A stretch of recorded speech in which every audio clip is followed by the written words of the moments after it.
back in the day, the word saturation was not used because it was part already of the sound. Like it wasn't something that we added. It was just a result of something that was already in.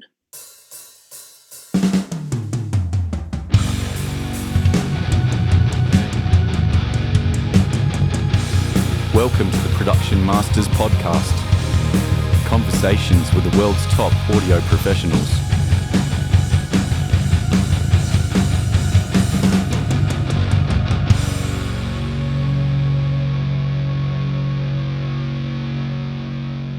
Hello everybody. Welcome to the Production Masters Podcast, the first one in quite some time. My name is Owen Gillett and I'm an emerging mastering engineer. You can find me on Facebook, Instagram, or at my websites productionmasters.net and ogmastering.com.au. I'm very pleased to say this first new episode is with mastering engineer extraordinaire, Maor Appelbaum. I'm sure that name will be quite familiar to you. He has been on many podcasts, including this one. He's a very prolific public figure in the world of pro audio. His credits include Def Leppard, Faith No More, Mayhem, Sepultura, Abath, Meatloaf, and the list goes on. In this conversation, we talk about the creative and the technical side of mastering, diving fairly deep on some subjects, as well as the business side, interfacing with clients, and a bit about the development and release of his other products, which are both hardware and software. Feel free to be in touch with any questions or comments, and with no further ado, I bring you Mr. Maor Appelbaum. Okay. How you been? Not too bad. How have you been? I'm good. Good. Cool. Well, thank you for giving up some of your time to have a chat, and it's good to see you again. Good to see you again. Thank you for having me again on the podcast. Yeah, no problem. And we were just talking about that you are in a different studio space from the last one. I think it was might have even been 2017 the last time, and this is a different space now, isn't it? Yes. Yeah, it's a bigger place and different city in the Los Angeles vicinity, and yeah, totally different different acoustics, different electricity, more gear, different gear. Yeah.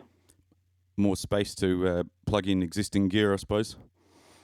Yeah, that's true. It's much bigger and spacier, yeah, so it's easier to do it.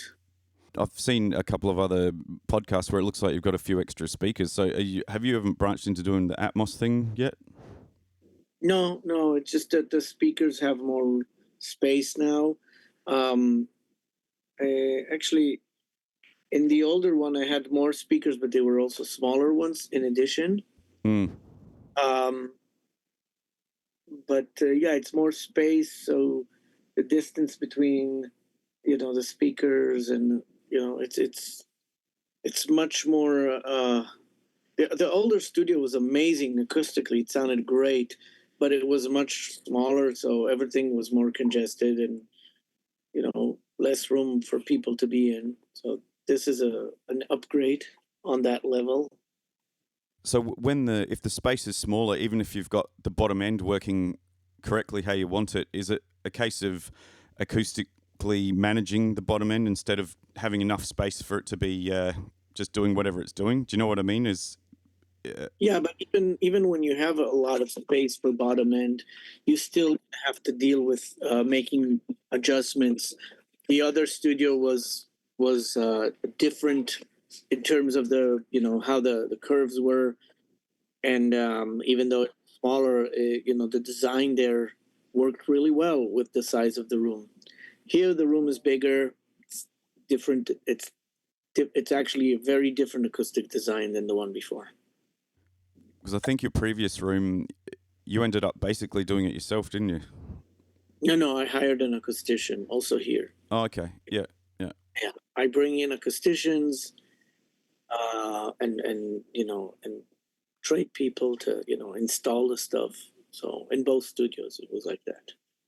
So even though Atmos seems to be something that's getting thrown around quite a lot, it's not something you've invested in terms of the infrastructure for doing it, or has there not been a client demand, or just how do you feel about where it sits in terms of the industry or whatever, or the business, whatever you call it?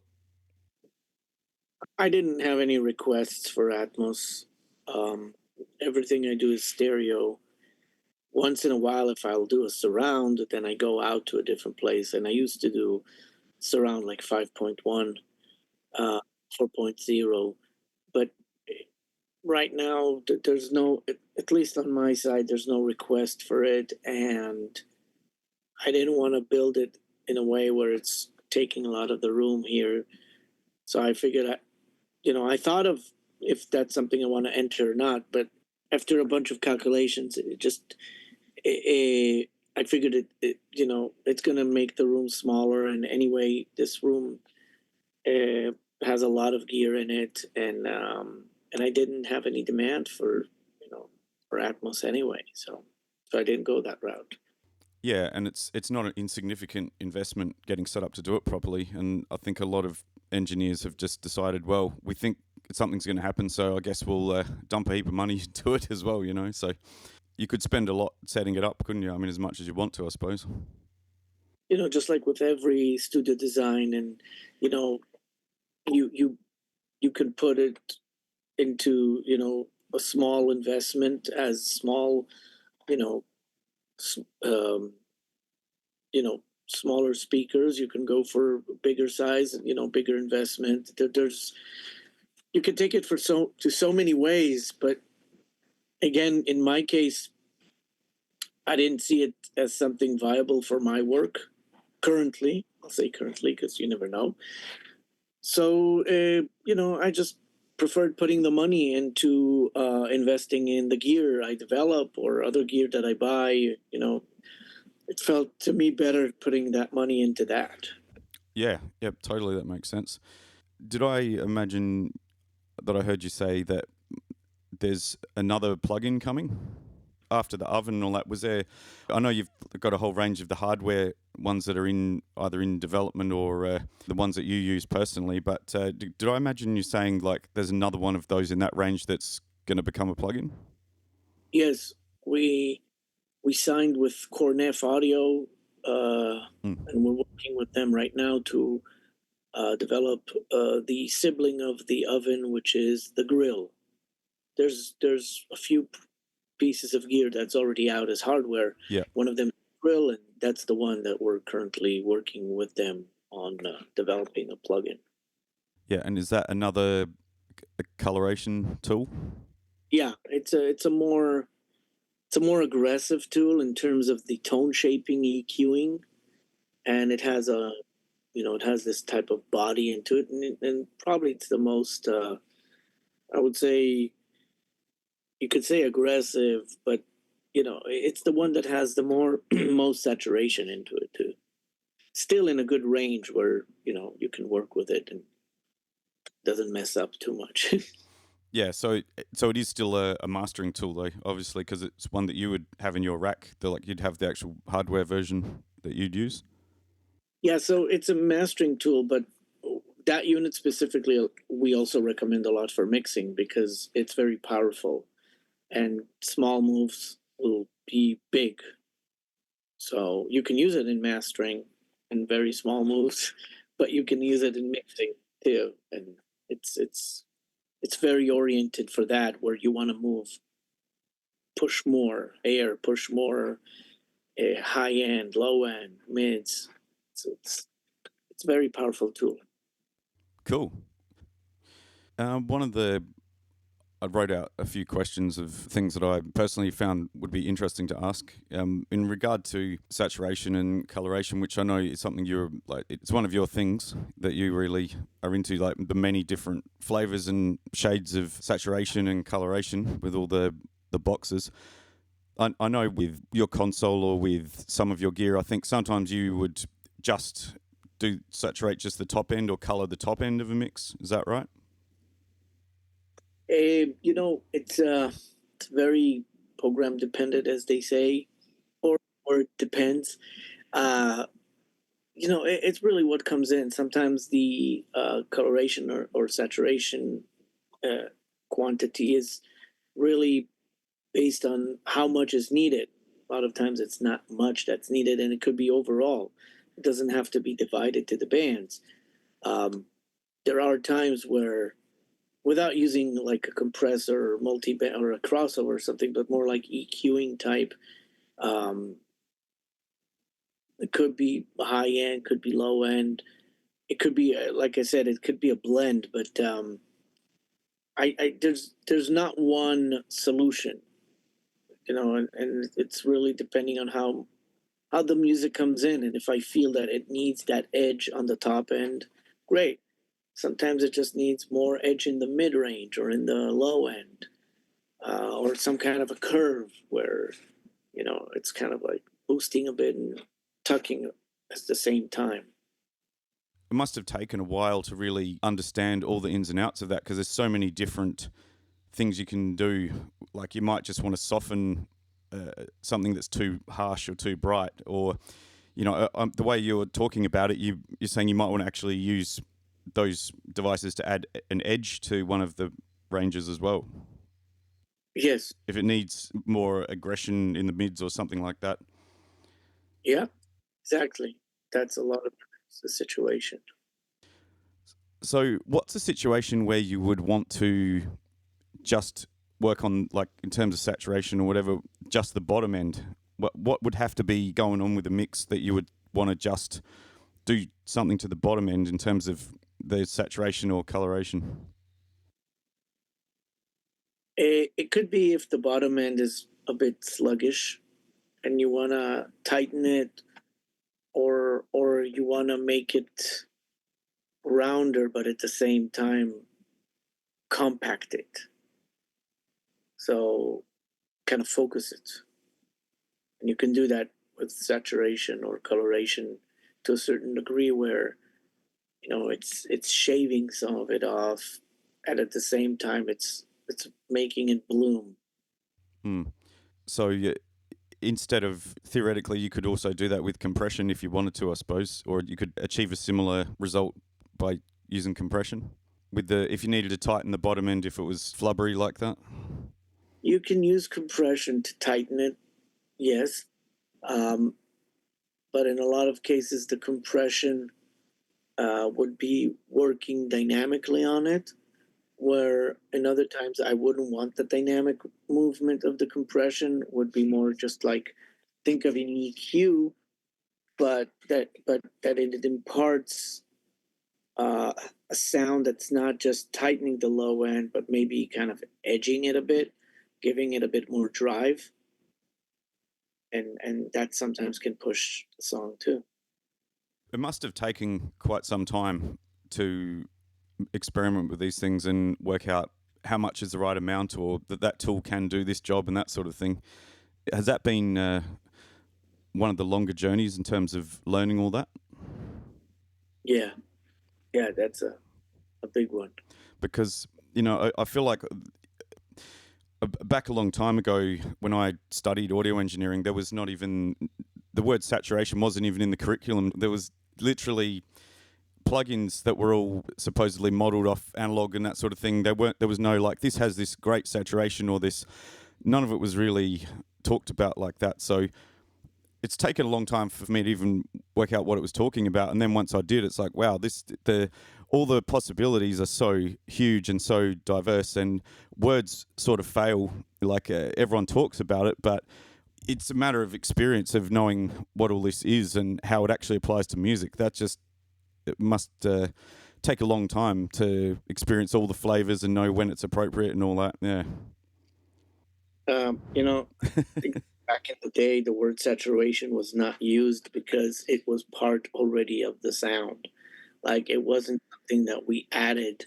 It was just a result of something that was already in, Yeah. and sometimes we'll use that word, but it wasn't used as much as today, because it was part of the sound, and you would see it. It's like running through that gear. That's what it did. You wouldn't say, "Oh, let's put some saturation by running through this gear." It was just running through the gear. Yeah. So the terminology came in order to accent that usage and magnify it by, let's put that plugin because it can saturate.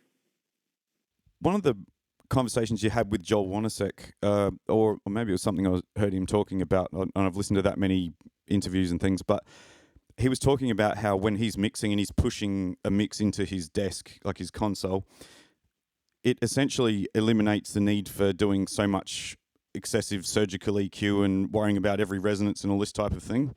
Like you said, it sort of just ends up being unnecessary because of, I guess it's the way the electronics handle the whole thing or whatever. But I was wondering if that is also the same with mastering, the way you do things. Every piece of gear has that area where if you push too much, it starts to sound less good. If you push a little, you're getting some of it. And, there's a range, and you don't have to edge things, but you can get to a point where it works for you, and sometimes you go back a bit. It's kind of it's not only dependent on the song, but it's also dependent on the sound aesthetic, because some songs can go with different types of aesthetics, and you have to find what you think is going to work with the client. It's kind of a guessing game. But the same way a console operates in terms of like if you push harder or not, it's equal to any piece of gear. There's a range to how much you can push, and when you're pushing, what the result is. At the end of the day, a console is one piece of gear. It has a bunch of inputs, but it's a piece of gear, and it's how it's reacting to all those inputs. Where a piece of gear that's just stereo, mono, or quad, whatever, same idea. There's how much you can push into it or bend it, as some call it. Yeah, I don't know how much of what you call surgical EQ do you end up doing when you're mastering? Like really sharp cuts of fine little things and all that sort of thing. Is that still something you do? It's rare that I go sharp with the cut. Yeah. Sometimes you do need to cut something, in a more narrow cue, but I find that a lot of times it's finding the right color. And then when you find the right color, it kind of overlaps between things and kind of glues them.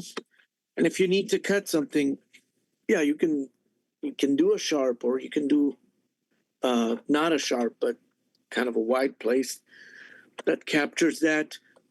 Some people like to do sharp, very like, the most, how do you call it? Notching. Yeah. It's rare I do notching. I've done some projects had some notching, but it's very rare that I get to that place. If there's something really weird, maybe sometimes it's better to fix in the mix. Yeah. Oh, yeah. Or you can do in the master, but you kind of, a notch will have its benefit and not. But I personally more of a broad strokes. Yeah, which is traditionally the way mastering has been done in a more broad stroke sense, isn't it? It's not so much the traditional thing of doing really surgical cuts, I suppose. And I think it's dependent on the engineer. I know a bunch of engineers that will work very surgical. It's also dependent on the material coming in. Yeah, of course. Yeah, that's an interesting point. It's totally the case that in mastering, you listen to different people, and some people absolutely flat out never will do mid-side processing, and some people will not ever do multi-band, and other people love doing it all the time and still get a good result. And some do, just whatever's needed, and it's amazing. All these people still seem to get a good result. But it's almost contradictory. Some people never do mid-side; they just hate the sound of it, and you think, must be listening really well to hear it being a bad mid-side, unless someone's done something drastic, I suppose. I mean, yeah, or I need to learn to listen better. I know. It's a preference. Your ears get used to something, and now hear things differently, and it might bother you. Sometimes mid-side can do that to, in certain situations. Same with parallel. Some people don't like to parallel, and I can understand that, because it does something to the sound, but it might work good. Yeah. And I mean, sometimes with these things, it's probably also how well it's implemented, or if someone uses it often, they probably have got used to doing it in a way that works. Yeah. In terms of when you're delivering the final masters for your clients and things now, if they want different parts, so say for vinyl and for streaming and CD, is it ever a case of that is just the same file for all of them? The vinyl not, Mm.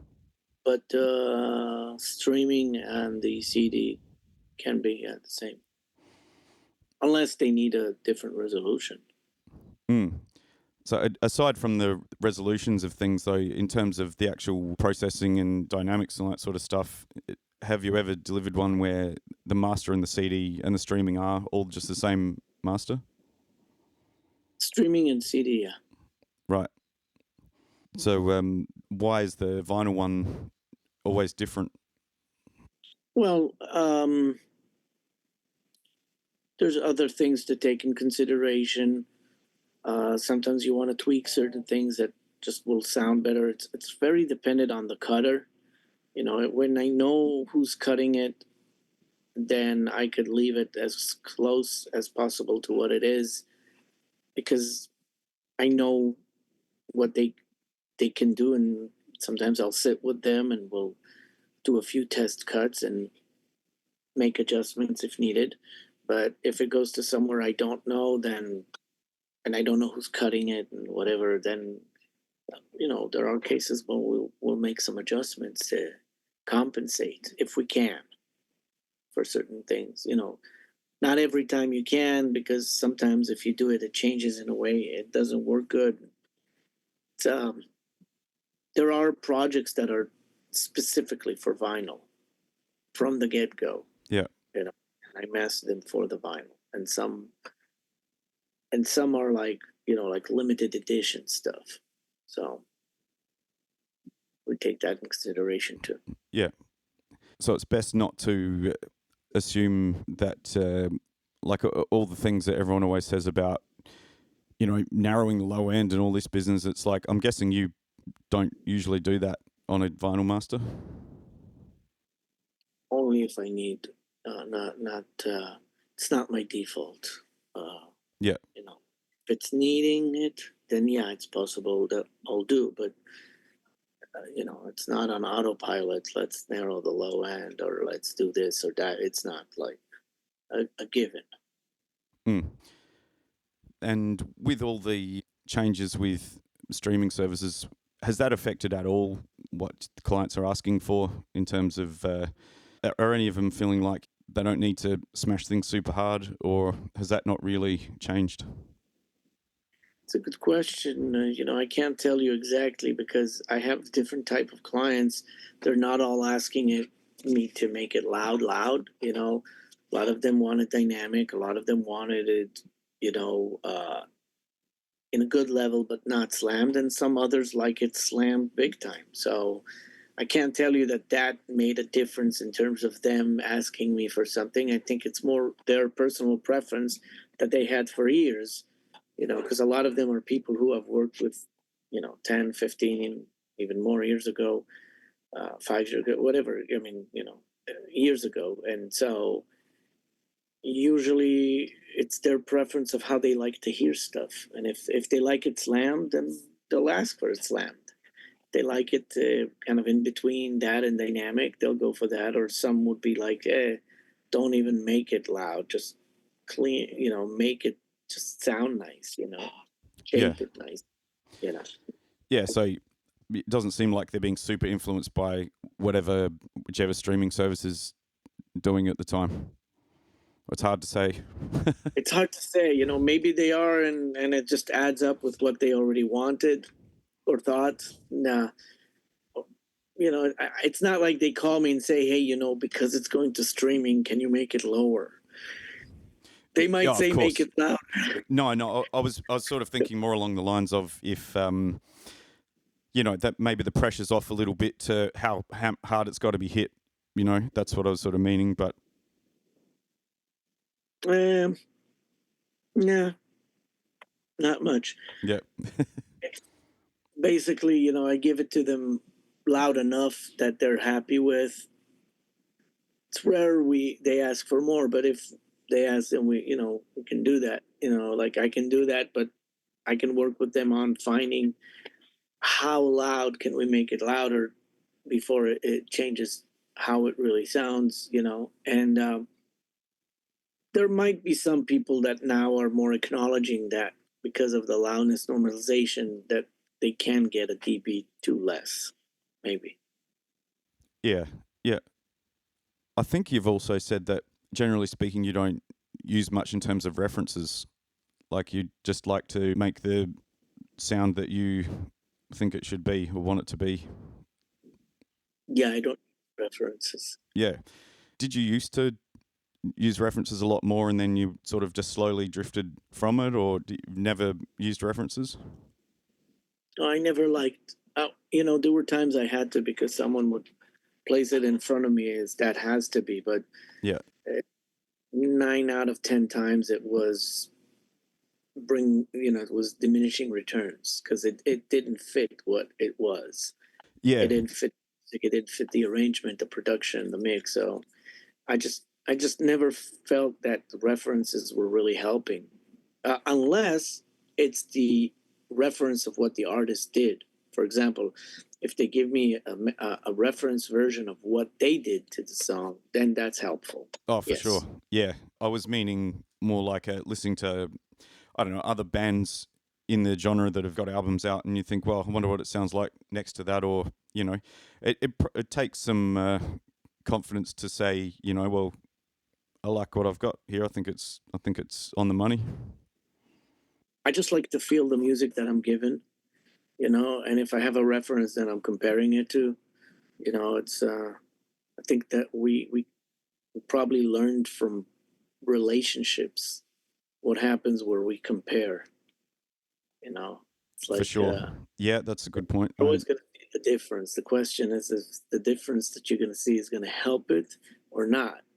And when I approach music that's given to me, I'm listening to it as a first listener to what it is, only as is. And even if I've worked on something else that day, which you can say, oh, maybe that's a reference because you worked on something. But at the end of the day, I'm taking each one on its own as fresh and as much as possible. Because again, if I work on something else, then yeah, that's something I've heard at that day. But I try not to compare bands with bands, or it doesn't mean it's bad. There's a bunch of people who do that, and they're very successful in doing so. Yeah, which is another interesting thing. Some differentiation between different engineers. I've heard some people say, be careful going too far down your own path of at doing mastering, at least, that people are often not wanting to have some individual sound. They want it to sound like they're some famous band, and that's you need to get it to be sitting with their thing. I've heard people talk like that, but it's like, I mean, obviously it's a lot more interesting from a musical point of view if everyone's making their own thing. I wonder if that's one of the things that has made people want to come to you, is that you've got your own type of, I mean, not your own sound, but your own approach to things, and which means you get a sound that's different. It's not a cookie cutter scenario. That's what I'm saying. You got a bespoke approach or something. Every project is very custom to me. I treat it on it as its own. So I can't tell you if that's why people come to me, or I don't know. I guess the reason that people come to me is because there is a connection. It could be we know each other. It could be that we know similar people. It could be that they know some of the bands I worked with, or like the bands I worked with, or we communicate nicely, or we aim for similar goals. In terms of that, I guess to some degree, people hear albums that they love and they say, "Oh, I wonder who did that," and let's find where that guy is, let's get him to do our record. I suppose there's some of that going on. Yeah, there are people who like a certain sound or a band or a record, of course, and they'll check who've worked with them, and then they might reach out, or they hear of me from someone else, or meet me, or somehow came across it. It comes from different ways. Yeah, well, I mean, but you're very much out there as well in terms of the internet. You are very active in being out there and talking about what you do. So there's some engineers that almost hermits in terms of knowing what they think about anything or what they look like or what their approach is or anything. It's like they are elusive, but you're obviously out there all the time. When I can, and I do, but I'm not all the time on on the formats out there, socials, but once in a while I'll post.